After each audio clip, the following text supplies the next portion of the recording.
Hi, hello, നമസ്കാരം, ഹരി ഓം. ഇന്ന് വന്നിരിക്കുകയാണ്. ഇപ്പോൾ ഇന്നലെ ഞാനൊരു വീഡിയോ ഇട്ട്, എൻ്റെ വീഡിയോയ്ക്ക് വലിയ വ്യൂസും ഇല്ല, കമൻറ്റും അങ്ങനെ ആരും ഒന്നും ഇടാറുമില്ല, ലൈക്കും ഇല്ല, ഒന്നുമില്ല. എങ്കിലും എൻ്റെ ഒരു സന്തോഷമാണ്. കാര്യം നമ്മൾ പുറത്തോട്ട് പറയുന്ന കാര്യങ്ങളും വേണ്ടാത്തതൊന്നും പറയുന്നില്ലല്ലോ. നമ്മൾ നന്മയുള്ള കാര്യങ്ങൾ, നന്മയിലേക്ക് വരിക, നന്മയിൽ ജീവിക്കുക, ഇങ്ങനെയുള്ള കാര്യങ്ങളൊക്കെയാണ് നമ്മൾ പറയുന്നത്. അപ്പം നെഗറ്റീവ് ഇട്ടൊന്നും നമ്മളെ അങ്ങനെ അതുകൊണ്ട് എനിക്ക് അങ്ങനെ ഒരു വിഷമവുമില്ല. ആരും നെഗറ്റീവ് ഇട്ടാലും എനിക്കത് സന്തോഷമേ ഉള്ളൂ. നെഗറ്റീവ് ഇടുന്നത് അത് അവരുടെ ഇതാണ്, അവരുടെ മനസ്സിൻ്റെ നന്മയാണല്ലേ. ഒരാളെ ഓരോ വീഡിയോയുടെ താഴെ വന്ന് നെഗറ്റീവ് ഇടുന്നതും മോശം പറയുന്നതും. ഞാനും അങ്ങനെയൊക്കെ ഒരാളിൽ നിന്ന് നല്ലപോലെ രൂപാന്തരം അല്ലെ പരിവർത്തനം വന്ന് മാറിയ ഒരാൾ തന്നെയാണ്. അപ്പം ഞാനിങ്ങനെ വന്നിരുന്ന് പറയുന്നു. എനിക്കറിയാം, നമുക്കറിയത്തില്ലേ, സോഷ്യൽ മീഡിയ എന്ന് പറയുന്നത് വളരെ ഇപ്പോൾ എന്താണ്, പബ്ലിക് പ്ലാറ്റ്ഫോമാണ്. അവിടെ പല രൂപത്തിലുള്ളവരുണ്ട്. 3.5 കോടി ജനങ്ങളുണ്ടെങ്കിൽ 3.5 കോടി സ്വഭാവമാണ് അവർക്ക്. അല്ലാതെ എല്ലാവരും അങ്ങ് ഒരേപോലെ ചിന്തിക്കുന്നവരാണ് ഒന്നുമല്ല. നമ്മളപ്പോൾ അങ്ങനെ ഒരുപാട് പ്രതിസന്ധികളിൽ കൂടെ ഒരുപാട് കാര്യങ്ങളിൽ കൂടെ അതിജീവിച്ച് വന്ന ഒരാളല്ല. പെട്ടെന്നൊരു ദിവസം വലിയൊരു സുപ്രഭാതത്തിലൊരു പരിവർത്തനമൊന്നും വന്ന ആളൊന്നുമല്ല ഞാനും. അങ്ങനെ അതുകൊണ്ട് നെഗറ്റീവൊന്നും നമ്മളെ അങ്ങനെയൊന്നും തളർത്തുകയൊന്നുമില്ല. കാര്യം നമുക്കറിയാം, ഒരു മനുഷ്യൻ ഒരു സാധാരണ അവസ്ഥയിൽ ഇരിക്കുന്ന ഒരു മനുഷ്യൻ്റെ മനസ്സും കാര്യം ആ സാധാരണ അവസ്ഥയിൽ നിന്ന് ശകലം ഒന്ന് മാറിയ ഒരാളാണ് ഞാൻ. ചെറിയൊരു പെർസെൻറ്റേജ് എന്നേ പറയാൻ പറ്റുള്ളൂ. അപ്പം എനിക്കതുകൊണ്ടത് മനസ്സിലാകും, അതൊരാൾ പറയുന്നതും. ഇന്ന് നെഗറ്റീവില്ല, ഇന്ന് വീഡിയോയുടെയൊക്കെ ഒരു സോഷ്യൽ മീഡിയയിൽ ഒരു കുട്ടിയൊക്കെ ഇട്ട് എന്തെല്ലാം പറഞ്ഞ് ഇന്ന് ഒരു രോഗമാണെന്നറിഞ്ഞപ്പോൾ എന്നിട്ട് പോലും വെറുതെ വിടുന്നില്ലല്ലേ. എന്തൊരു മനസ്സാ മനുഷ്യൻ്റെ. അപ്പം എന്തെങ്കിലുമൊക്കെ ആയിട്ട് അവരവർക്ക് ഇഷ്ടമുള്ള കാര്യങ്ങൾ ചെയ്യുന്നു. പിന്നെ എന്തെങ്കിലുമൊക്കെ വരുമ്പം ഇപ്പം വേറൊരാളല്ലല്ലോ ഇതിൻ്റെ ഒന്നും അനുഭവിക്കുന്നത്, അവരവർ തന്നെയല്ലേ. അപ്പം പിന്നെ ആരും നമ്മൾ ഏറ്റവും അങ്ങേറ്റത്തെ ഒരു പ്രവൃത്തിയാണ് ചെയ്യുന്നത്, ഈ മറ്റുള്ളവരെ മോശം. നമ്മുടെ ജീവിതത്തിൽ നിന്ന് ആദ്യം കളയേണ്ടത് അതാണ്. നമ്മൾ മറ്റുള്ളവരെ ഞാനും ചിലപ്പോൾ നമ്മൾ കൂട്ടുകൂടി ഇങ്ങനെ പറയുമ്പോൾ ഓട്ടോമാറ്റിക്കായിട്ട് പറഞ്ഞു പോകും. അപ്പം നമ്മളതാണ് ശ്രദ്ധിക്കേണ്ടത്. അങ്ങനെയുള്ളിടത്തുനിന്ന് നമ്മൾ ഒഴിഞ്ഞൊഴിഞ്ഞ് മാറി നിൽക്കുക, അതേ ഉള്ളൂ മാർഗ്ഗം. അല്ലാതെ നമുക്കിപ്പം മറ്റുള്ളവരെ നന്നാക്കാനൊന്നും പറ്റത്തില്ല. നാട്ടുകാരെ ഒന്നും നന്നാക്കാൻ ഇപ്പം നാട്ടുകാരെ നല്ല നെഗറ്റീവ് കമൻ്റ് ഇട്ട ആൾ അങ്ങനെ കണ്ടാന്ന് പറഞ്ഞേ, ഞാൻ അത് ശ്രദ്ധിച്ച പോലും ഇല്ല. നമുക്കിപ്പോൾ ആരാന്നും നോക്കിയില്ല, നമുക്ക് അതിൻ്റെ ആവശ്യമില്ല. നമ്മൾ അതിലോട്ട് നോക്കുന്നില്ല. നമ്മൾ നല്ല കാര്യങ്ങൾ ഈ പറഞ്ഞ പോലെ നന്മയിലേക്ക് പോകാൻ അത്ര പെട്ടെന്നൊന്നും എല്ലാവർക്കും കഴിയില്ല. നന്മ കാണാൻ നമുക്ക് പറ്റില്ല. തിന്മയിലേക്ക് പോകാൻ വളരെ പെട്ടെന്ന് പറ്റും. അതിന് ഒരുപാട് ആൾക്കാർ നമ്മുടെ ഒപ്പം കാണും, ഇല്ലേ. നന്മയിലേക്ക് നമ്മളെ മാറ്റിക്കൊണ്ട് പോകാനോ നന്മ പറയാനോ അതിന് അധികം ആൾക്കാരില്ല. പറയും 100% 100-ൽ 85% ആൾക്കാർ നെഗറ്റീവിൻ്റെ ആൾക്കാരാണെന്ന് പറയും. 15% ഉള്ളൂ. ആ 15%-നെ കൂട്ടി കൊണ്ടുവരാൻ നമ്മൾ ഓരോ വ്യക്തികളും ശ്രമിക്കുക, അത്രേ പറയാനുള്ളൂ. അല്ല എന്ത് പറയാനാ.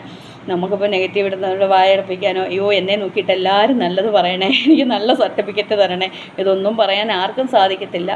അവരവരുടെ മനോധർമ്മം അനുസരിച്ച് ചെയ്യുക, അല്ലാതെ എന്ത് പറയാനാ. അതുകൊണ്ട് നെഗറ്റീവ് അത് ശരിക്കും നമ്മുടെ ജീവിതത്തിൽ നിന്ന് കളയേണ്ട ഒരു കാര്യമാണ്. മറ്റുള്ളവരെ കുറ്റം പറയരുത്. ഇപ്പോൾ ഞാനൊക്കെ എൻ്റെ വീട്ടിലാണെങ്കിലും ഞാൻ പറയും, അങ്ങനെ പാടില്ല. നമ്മളൊരു അധികം ഈ കൂട്ടുകൂടിയൊക്കെ ഇരുന്നിട്ട് നമ്മൾ മറ്റുള്ളവരുടെ കുറ്റം പറയുന്നതൊക്കെ കാര്യം, അത് നമുക്ക് തന്നെയാണ് ദോഷം വരുന്നത്, നമ്മുടെ കുടുംബത്തിന് തന്നെയാണ് അതിൻ്റെ ദോഷവും വരുന്നത്. അതൊക്കെയാണ് ശരിക്കും ദോഷം. അല്ലാതെ കുറേ ദോഷമൊന്നും പറഞ്ഞുകൊണ്ടിരിക്കുന്നതൊന്നുമല്ല. അതൊക്കെയാണ് പാപം ശരിക്കും, മറ്റുള്ളവരെ കുറ്റം പറയുന്നത്. ഓരോരുത്തർക്കും ഓരോ രീതിയുണ്ട്, അവരങ്ങനെ ജീവിച്ചോട്ടെന്നേ, നമുക്കല്ല. അതിനൊന്നും നമ്മൾ കൂടുതൽ വെക്കണ്ട. പിന്നെ നമ്മുടെ അടുത്ത് വരുന്ന നമുക്ക് അത്രയും അടുത്ത സുഹൃത്തുക്കളോ നമുക്ക് പറഞ്ഞു കൊടുക്കാൻ പറ്റുന്നവരൊക്കെ ഉണ്ടെങ്കിൽ ചിലപ്പോൾ നമുക്ക് പറയാം. അല്ലാതെ നമുക്കിപ്പം എല്ലാവരെയും വിളിച്ചിരുത്തി നന്മ പറഞ്ഞു കൊടുക്കാൻ പറ്റും. ഇത് പിന്നെ നമ്മൾ സോഷ്യൽ മീഡിയയാണ്, പബ്ലിക് പ്ലാറ്റ്ഫോമാണ്. കാണേണ്ടവർക്ക് കാണാം, കാണണ്ടാത്തവർക്ക് കാണണ്ട. നെഗറ്റീവ് പറയേണ്ടവർക്ക് പറയാം, പോസിറ്റീവ് പറയേണ്ടവർക്ക് പറയാം. എന്ത് പറഞ്ഞാലും നമുക്കൊരു ഇതുണ്ട്, ഭഗവാൻ തരുന്ന ഒരു ഇതില്ലേ. നമ്മളിങ്ങനെ വെറും ജീവിതത്തിലല്ലേ ഉണരണം, ഇനി ഉറങ്ങണം, പുണരേണം എന്നിങ്ങനെ ഈ വണ്ണം എന്നൊക്കെ പറഞ്ഞ് ഗുരുദേവൻ ഒരു ആത്മവിശ്വാസത്തിൽ പറയുന്നത്. ഉറങ്ങണം, ഉണരണം, ഉണ്ണണം, പുണരണം, ഇത് മാത്രമേ ഉള്ളൂ മനുഷ്യൻ്റെ ജീവിതത്തിൽ എന്നുള്ള വിചാരിച്ചാണ് നമ്മൾ ഓരോരുത്തരും കഴിയുന്നത്.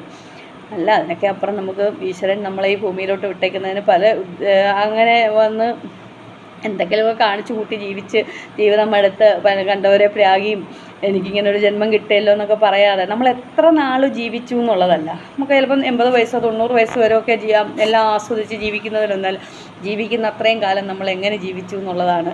അതൊക്കെയാണ് ജീവിതത്തിൻ്റെ ലക്ഷ്യങ്ങൾ. അതൊക്കെ എനിക്ക് കുറേയൊക്കെ നമുക്ക് മനസ്സിലാക്കാൻ പറ്റിയപ്പോഴാണ് ഞാനും മാറാൻ തുടങ്ങിയത്. വെറുതെ ഒന്നും അല്ലെന്നേ, നല്ലപോലെ കഷ്ടപ്പെട്ട് നല്ലപോലെ അതിനു വേണ്ടി ഞാൻ ശരിയായിട്ട് എന്തോ എനിക്കങ്ങനെ ഒരു ബോധം വന്നു, എനിക്കിങ്ങനെ ഇങ്ങനെ ഇരുന്നാൽ പോരാ, ഇങ്ങനെ ദുഃഖവും പറഞ്ഞ്. കാര്യം ഞാനൊക്കെ എൻ്റെ കുടുംബമായാലും എൻ്റെ മുത്തണ്ണായാലും അങ്ങനെ സ്നേഹമെന്ന് പറഞ്ഞാൽ എനിക്ക് സ്നേഹമാണ്, ഓവറായിട്ട് ഞാൻ സ്നേഹിക്കും. പിന്നെ ചെറിയൊരു കാര്യം വരുമ്പോൾ അവിടെ നമ്മളങ്ങ് തളർന്നു പോകുമായിരുന്നു. അപ്പോൾ എനിക്ക് മനസ്സിലായത് എന്നെ ഭ്രാന്ത് പിടിപ്പിക്കുന്ന ഒരവസ്ഥയിലൊക്കെ എത്തിച്ചിട്ടുണ്ട്. ഒരു ഭ്രാന്തിൻ്റെയൊക്കെ ആ അവസ്ഥയിൽ വരെ ഞാൻ പോയിട്ടുണ്ട്. അപ്പോൾ എനിക്ക് അതിൽ നിന്നൊക്കെ എനിക്ക് ഈശ്വരൻ തന്നെ ഒരു വഴിയല്ലേ ഇത്. അപ്പം ഞാൻ അങ്ങനെയൊന്നും ഇനി ഒരു നെഗറ്റീവോ അല്ലെങ്കിൽ എന്നെ ഏതെങ്കിലുമൊക്കെ രീതിയിൽ ഒന്നും തളർത്താമെന്ന് വിചാരിച്ചാൽ ഞാൻ തളരത്തില്ല.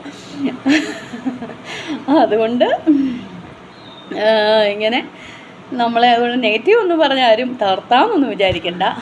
എനിക്ക് പറയാനുള്ളതൊക്കെ ഞാനിവിടെ വന്നിരുന്ന് പറയും, കേൾക്കേണ്ടവർ കേൾക്കുക, അല്ല എന്ത് പറയാനാ. നമ്മളിപ്പോൾ ഇവിടെ വന്ന് എല്ലാവരും എൻ്റെ യൂട്യൂബ് ചാനൽ കണ്ടിട്ട് എല്ലാവരും നല്ല അഭിപ്രായം പറയാനൊന്നും ഞാൻ പറയുന്നില്ല. ഞാൻ പറയട്ടെ, ഞാൻ ഒരു മനുഷ്യരെ ആശ്രയിച്ചിട്ടല്ല, എൻ്റെ ഈശ്വരനെ, എൻ്റെ ഭഗവാനെ മാത്രം ആശ്രയിച്ച ആണ് ഞാൻ ഇന്ന് ജീവിക്കുന്നത്. അതിൽ മാത്രമാണ് എനിക്കിന്ന് ഉറച്ച അതുവഴി എന്നോട് ചേർന്നിരിക്കുന്ന ആൾക്കാരെയും കൂടെ നിർത്തുക, അല്ല നമ്മളെ ഇഷ്ടമുള്ളവരെ. അല്ല നമുക്കിപ്പം എല്ലാവരും നമ്മളെ സ്നേഹിക്കുമോ? ഇല്ലല്ലോ.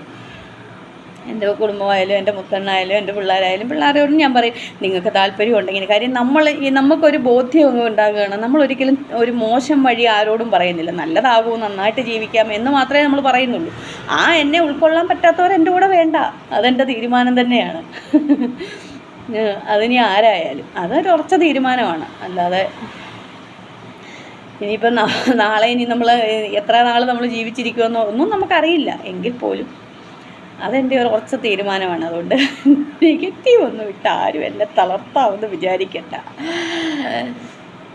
അപ്പം ഉദ്ധരേതാത്മനാത്മന ആത്മനാവസാദേഹി ആത്മനോ ബന്ധുരാത്മൈവ രുപുരാത്മന. അത്രേ ഉള്ളൂ എനിക്ക് പറയാൻ, അത് മാത്രമേ ഉള്ളൂ എനിക്ക് പറയാൻ, അല്ലാതെ വേറൊന്നും പറയാനില്ല. കാണാൻ പറ്റുന്നവരൊക്കെ കാണട്ടെ എന്ന് മാത്രം പറയുന്നു.